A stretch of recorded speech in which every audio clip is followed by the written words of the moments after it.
Just before we start this video, my band, The Pickups, has just released its debut single.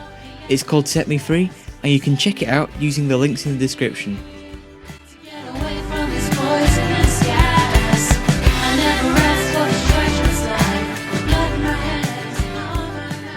Hey, James here. These are the Bose QC35 II, a wireless noise cancelling headphone that was released way back in September of 2017. Although they were released almost 3.5 years ago, Bose still sells them on their website for £250. But are they still worth it? Let's take a closer look.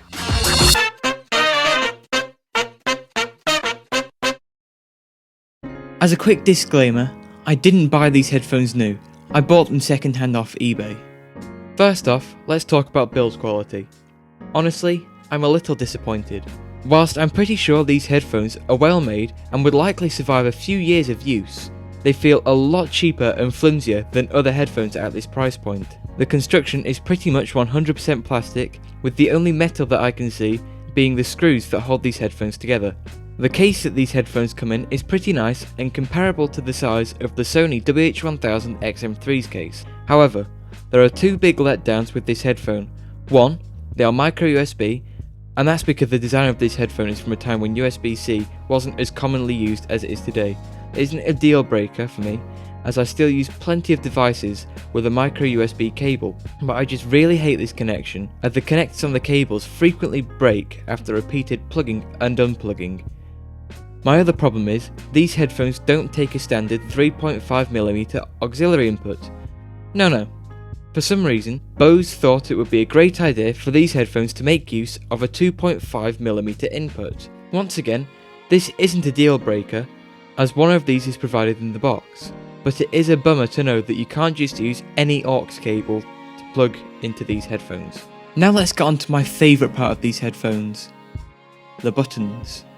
Unlike the Sony headphones, Bose chose to use actual buttons. Now this might be an eyesore for some users, but I personally love it. There is no questioning whether or not you've pressed a button, and you don't have to remember a complex combo of finger gestures just to turn up the volume. You just press the volume up button. On the right ear cup, you have the power toggle switch, which also doubles as the Bluetooth switch. Then you have volume buttons separated by the multifunction button. This button has quite a few functions, hence the name, and I haven't really bothered learning much aside from the play pause, but I'll rattle through a few now. Skip forward is double press, skip backward is triple press, fast forward is double press and then hold the second press, and rewind is triple press and hold the third press. There are a lot more button combos for phone calls, but I won't go through them here. On the left side of the ear cup, there is only one button, the action button. This is basically just a voice assistant key, but you can remap it to toggle noise cancelling on the app.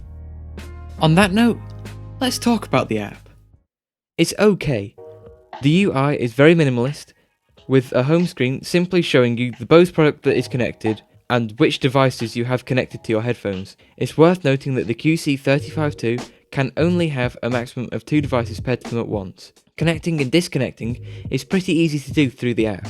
The settings allows you to customize some of the aforementioned button bindings and set a standby timer. However, this app lacks something that I really enjoyed in the Sony and Jabra apps, an EQ. This means that you're stuck with the factory EQ on these headphones. Now this really isn't much of an issue for me, as I personally really like the way these headphones sound. It's pretty clear to me that, like most Bluetooth headphones I have tried, these headphones are tailored to pop music. The bass is great with a nice amount of detail. In fact, the bass is probably the most detailed area on this headphone. Vocals are nice and forward, and the high end has a nice edge to it, giving cymbals a nice amount of snap. That can give guitars and some vocalists an undesirable hiss, but I have generally enjoyed the sound of these headphones, though I do have to confess that I found both the Jabra 85H and the WH-1000 XM3 with a bit of EQ a more enjoyable experience. These headphones are not imaging or soundstage monsters though. In fact, they're possibly the narrowest Bluetooth headphones I've used out of the Sony WH-1000 XM3 and the Jabra Elite 85Hs, though ambient and soundscape albums kinda suck through these, but honestly, I expected that. And very quickly, this is how the microphone sounds on the Bose QC35 II. Okay, now we've talked about the sound of these headphones, let's talk about another major selling point of Bose headphones in particular, the noise cancelling. Noise cancelling was pioneered by Bose, and they've been offering noise cancelling headphones for consumers for longer than I've been alive, but that doesn't necessarily mean their noise cancelling is still up to scratch nowadays. Actually, I was fairly disappointed. These headphones are easily beat by the Sony's and Jabra 85H. Bass reduction is pretty good, and the high end is definitely reduced, meaning that when you have music playing, the volume of the outside world is dramatically reduced, but it isn't anywhere as near as amazing as the noise cancelling capabilities of the Sony's. As well as that, I noticed a few glitches where if I close the door to my room, I get a big old whiff of bass. It only lasts for less than half a second, but it was annoying when I was going in and out of my room. So what are my thoughts on the Bose QC35 II? Are they worth £250? No.